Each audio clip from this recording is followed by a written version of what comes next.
हर जम्मू कश्मीर के किसान को इसकी उम्मीद है कि हमारा स्टेटहुड वापस करें। उसने जो अल्फाज इस्तेमाल किए वो बहुत गलत थे, मगर जो PSA लगा वो भी गलत है। अथॉरिटी हमारे हाथ में नहीं है, लेफ्टिनेंट गवर्नर के हाथ में है सब कुछ। तलवार की धार पे चलना है, मगर हमने चलना है। डॉक्टर फारूक अब्दुल्ला ने एक ऐसा बयान दिया है कि जिस इर्द की लगातार बहस का सिलसिला जारी है। डॉक्टर फारूक अब्दुल्ला, जी हां, जम्मू कश्मीर के वजीर आला रह चुके हैं कई बार, काफी सीजन पॉलिटिशियन है। डॉक्टर फारूक अब्दुल्ला अगर कुछ कहते हैं तो सुर्खियां बनती हैं, लेकिन डॉक्टर फारूक अब्दुल्ला ने इस बार महराज मलिक को लेकर क्या कह दिया, बहुत बड़ी बात कही उन्होंने। डॉक्टर फारूक अब्दुल्ला ने स्टेटहुड को लेकर क्या कह दिया, डॉक्टर फारूक अब्दुल्ला ने यासिन मलिक पर क्या कह दिया, और सबसे बड़ी बात यह है कि क्या डॉक्टर फारूक अब्दुल्ला जो नेशनल कॉन्फ्रेंस के सदर हैं, क्या नेशनल कॉन्फ्रेंस को यह सरकार चलाने में मुश्किलात का सामना करना पड़ रहा है? क्या नेशनल कॉन्फ्रेंस की सरकार जिसकी वजीर आला उमर अब्दुल्ला हैं, क्या यह सरकार कमजोर है? क्या इस सरकार को साजिश के तहत कमजोर करने और गिराने की कोशिश चल रही है? कई ऐसे सवाल हैं जो जम्मू कश्मीर की आवाम के जबान पर भी है, और खुद डॉक्टर फारूक अब्दुल्ला ये कह रहे हैं कि हम कमजोर नहीं पड़ेंगे, हम पीछे मुड़कर नहीं देखेंगे, हम डटे रहेंगे और हम चलते रहेंगे। उम्मीदें हर इंसान को है, नेशनल कॉन्फ्रेंस कोई नहीं, हर जम्मू कश्मीर के इंसान को इसकी उम्मीद है कि हमारा स्टेटहुड वापस करें। चलिए, और क्या मुझे क्या कहना है उसके बाद? कोर्ट उसका फैसला करेगी, कोर्ट ही फैसला करती है। हमारा तो उसमें कोई हाथ ही नहीं है, वो कोर्ट फैसला करेगी। मैं आपको सुना उसको, उसने जो अल्फाज इस्तेमाल किए वो बहुत गलत थे। एक अफसर के खिलाफ दल्ला करके बात करना सही नहीं है, ये अनपार्लियामेंट्री है। मगर जो PSA लगा वो भी गलत है। बातचीत करते इसको हल कर सकते थे, मगर किया नहीं, क्योंकि अथॉरिटी हमारे हाथ में नहीं है, लेफ्टिनेंट गवर्नर के हाथ में है सब कुछ।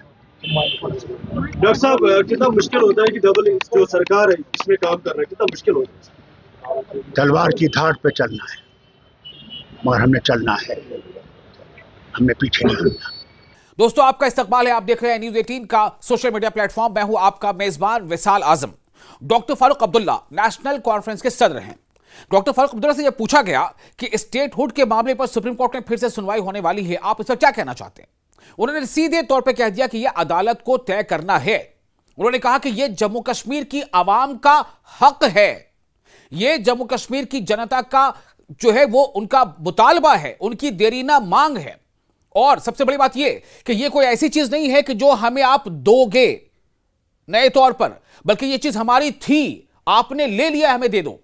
यह फारूक अब्दुल्ला कहना है कि यह हमें मिलेगा, हमें मिलना चाहिए। वो ये कह रहे हैं कि चूंकि वजीर आजम ने खुद यह वादा किया है, वजीर दाखिला अमित शाह ने खुद यह वादा किया है, तो उनका यह कहना था कि अदालत पे भरोसा है, अदालत पर हमें यकीन है और उम्मीद है कि स्टेटहुड हमें मिल जाएगा। एक तो यह बात हो गई। उनसे यह पूछा गया कि यासिन मलिक के बारे में आप क्या कहना चाहते हैं? आपको याद है ना यासिन मलिक? यासिन मलिक वो नाम JKLF, जी हां, जम्मू कश्मीर लिबरेशन फ्रंट का कोई अगर चेहरा था बड़ा तो यासिन मलिक। लेकिन आज यासिन मलिक कहां है? जेल में। यासिन मलिक के ऊपर जितने भी इल्जामात आयद हुए, केस चला, सब कुछ हुआ, अब उन्हें उम्र कैद की सजा मिल चुकी है। यासिन मलिक जेल में है, उम्र कैद की सजा झेल रहे हैं। दरअसल यासिन मलिक की चर्चा जोर शोर से इस तरह से आ गई सामने कि महबूबा मुफ्ती ने अभी कुछ दिनों पहले वजीर दाखिला अमित शाह को एक लेटर लिखा, और उस लेटर में उन्होंने यह मुतालबा किया कि यासिन मलिक, चूंकि यासिन मलिक ने वायलेंस का रास्ता छोड़कर और शांति की राह पकड़ ली थी, यासिन मलिक कहीं ना कहीं अमन और शांति के तौर पर वो एक कोशिश में मसरूफ थे, लगातार जो जब कंटेम्परेरी गवर्नमेंट रही है मरकज में, उन गवर्नमेंट के साथ मिलकर। तो चूंकि यासिन मलिक ने हथियार तर्क कर दिया था, हथियार छोड़ दिया था और शांति का रास्ता अख्तियार कर लिया था, और जम्मू कश्मीर में अमन को लेकर के वो ख्वाह थे, इसलिए यासिन मलिक के मामले को इंसानी हमदर्दी के बुनियाद से देखा जाए। अब सवाल यह पैदा होता है कि दरअसल क्या महबूबा मुफ्ती इस मुद्दे को उठाकर अपनी सियासी जमीन यानी PDP की सियासी जमीन को मजबूत करना चाहती थी?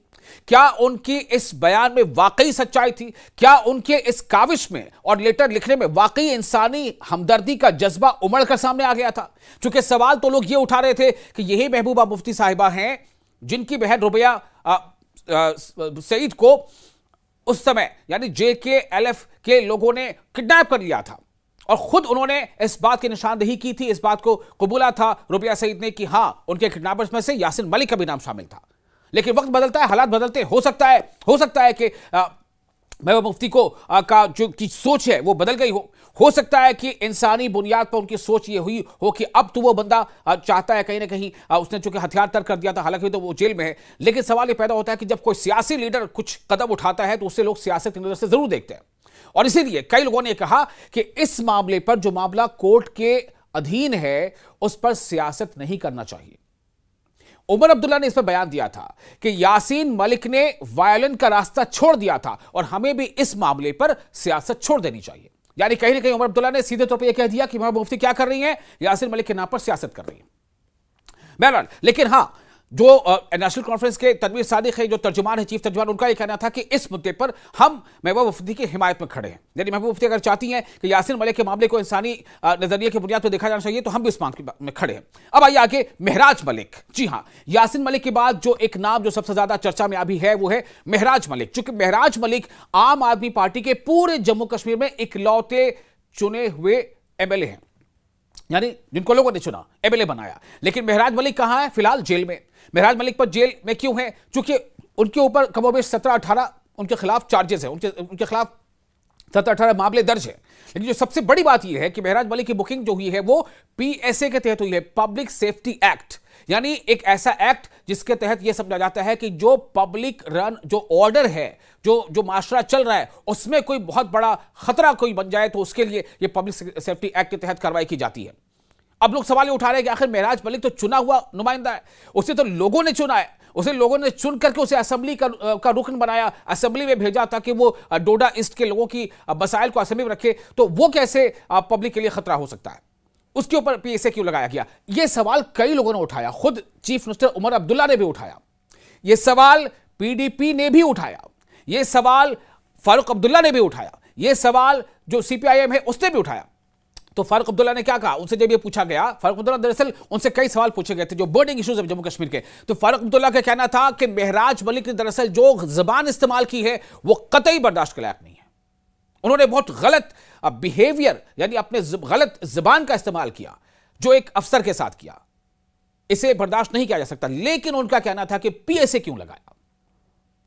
फारूक अब्दुल्ला ने कहा कि PSA नहीं लगाना चाहिए था, महराज मलिक को चाहिए था कि वो अफसर से बातचीत कर लेते, उनसे माफी तलाफी कर लेते, लेकिन उन्होंने कहा कि जो PSA लगाया गया ये भी गलत है। ये फारूक अब्दुल्ला कह रहे हैं कि महराज मलिक पर PSA लगाया जाना गलत है। आपको याद होगा, अभी हमने आपको ये खबर भी दी है कि उमर अब्दुल्ला ने एक कैबिनेट की मीटिंग की है। इस मीटिंग में अभी बहुत जल्द जो है असेंबली का एक सेशन बुलाया जा रहा है और उस सेशन के लिए जो गवर्नर को बाकायदा जो है LG को एक मकतूब भेज दिया गया है। उसको इजाजतनामा कहते हैं, आमतौर से ऐसा समझा जाता है, ऑफिशियल एक फॉर्मेलिटी है। तो अब सवाल ये पैदा होता है कि जो महबूबा मुफ्ती ने जो सवाल उठाया था कि उमर अब्दुल्ला सरकार ने दरअसल वो संजीदगी नहीं दिखाई महराज मलिक के मामले में जो दिखाना चाहिए था। महबूबा मुफ्ती का कहना था कि उमर अब्दुल्ला को यह चाहिए था कि एक असेंबली का स्पेशल सेशन बुलाया जाता और इस मुद्दे को डिस्कस किया जाता, एक करारदाद मंजूर किया जाती। लेकिन बहरहाल इसमें बातें होती रहेंगी। महराज मलिक फिलहाल अभी वो जेल में है और PSA के तहत वो जेल में है। अब सवाल यह पैदा होता है कि आखिर फारूक अब्दुल्ला ने ऐसा क्यों कहा कि तलवार की धार, यानी कि तलवार है, ये एक तलवार की धार पर सरकार चलने जैसा है, तलवार की धार पर सरकार चल रही है, यानी ये जो चुनी हुई सरकार चल रही है उमर अब्दुल्ला की जो सरकार है वो तलवार की धार पर चलने जैसा है। ऐसा क्यों कहा उन्होंने? फारूक अब्दुल्ला ये कहते हैं बार बार कि अथॉरिटी हमारे पास नहीं है। इस मामले से जुड़े सवाल पर उन्होंने कहा, महराज मलिक से जुड़े मामले पर कहा कि अथॉरिटी हमारे पास नहीं है, हम ये नहीं चाहते, मतलब हमारे से ये मुमकिन नहीं है कि हम ये कर दें कि PSA लगा दें या PSA हटा दें, क्योंकि ये LG के हाथ में है। फिर से उन्होंने इस बात को कहा कि जो लॉ एंड ऑर्डर है वो LG के पास है, वो इख्तियार उमर अब्दुल्ला सरकार के पास नहीं है। दरअसल फारूक अब्दुल्ला फिर से एक बार वही बात करना चाहते हैं कि ये जो सरकार अभी चल रही है, ये चूंकि यहां पर दो तरह की सरकारें हैं, दोहरा निजाम है सरकार का, एक LG लेड गवर्नमेंट और एक CM लेड गवर्नमेंट, यानी इख्तियारात, एडमिनिस्ट्रेशन, LG एडमिनिस्ट्रेशन और CM lead government and administration, उनमें से कुछ जाहिर सी बात है पावर डिस्ट्रीब्यूशन है। लेकिन सवाल तो ये उठाते हैं ना कि आप जब चुनाव हो रहा था तो वो UT के तहत ही चुनाव हो रहा था। ऐसा तो है नहीं कि जब इलेक्शन हुआ तो UT नहीं थी, ये यूटी ही थे तभी इलेक्शन हुआ, और तब आपको पता था कि जब ये यूटी है तो बहुत सारे इख्तियारात चुन के आने वाले जो सीएम होंगे या जो सरकार बनेगी उनके पास कोई इख्तियारात नहीं होंगे जो एलजे के पास होंगे। तो फिर आखिर तब आपने क्यों आप मैदान में कूद पड़े? महबूबा मुफ्ती ने तो साफ कह दिया कि जब तक ये स्टेट नहीं होता, स्टेट के तहत इलेक्शन नहीं होता, हम चुनाव नहीं लड़ेंगे। महबूबा मुफ्ती ने खुद को असेंबली इलेक्शन से अलग कर लिया। ये काम उमर अब्दुल्ला क्यों नहीं कर पाए? ये काम फारूक अब्दुल्ला क्यों नहीं कर पाए? सवाल यह है कि आखिर पार्टी की हैसियत से उन्होंने नहीं किया तो क्या ये सोचकर किया कि क्या ये जो वादा किया है वजीर आजम ने और वजीर दाखिला ने वो वादा अनकरीब पूरा होने वाला है? सवाल तो ये भी है कि वजीर आजम ने वादा जरूर किया है, वजीर दाखिला ने वादा जरूर किया, लेकिन क्या कोई तारीख भी बताई थी? तारीख तो बताई नहीं थी। तो आपने जब चुनाव लड़ा तो आपको पता था कि यूटी के तहत चुनाव हम लड़ने जा रहे हैं, तो अब इख्तियारात क्या है क्या नहीं तो पहले से तय था। तो अब ये रोना कि हमारे पास इख्तियारात नहीं है, तो सवाल तो उठेंगे। और इसीलिए बीजेपी और खासतौर से बीजेपी भी और पीडीपी भी ये बार बार सवाल उठा रही है कि उमर अब्दुल्ला जो सरकार है, जो गवर्नमेंट है, वो कई मार्चों पर, कई जो मोर्चे वहां पर वो नाकाम नजर आ रही है।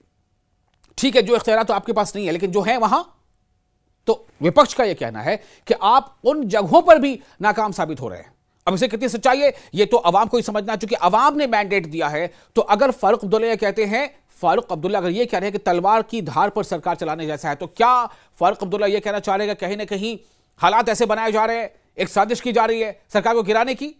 चूंकि नेशनल कॉन्फ्रेंस के प्रवक्ता ने यही बात कही है, आकाश वर्मा ने, उनका कहना है कि बीजेपी और पीडीपी ने आपस में जुगलबंदी कर ली है, ये मिल करके ये चाहते हैं कि उमर अब्दुल्ला की सरकार जो है कमजोर पड़ जाए और यहां तक कमजोर पड़ जाए कि वो सरकार की साख खराब हो, सरकार गिर जाए। ये कहना है नेशनल कॉन्फ्रेंस के तर्जुमान का। सच्चाई क्या है ये तो जम्मू कश्मीर की अवाम ही जानती है।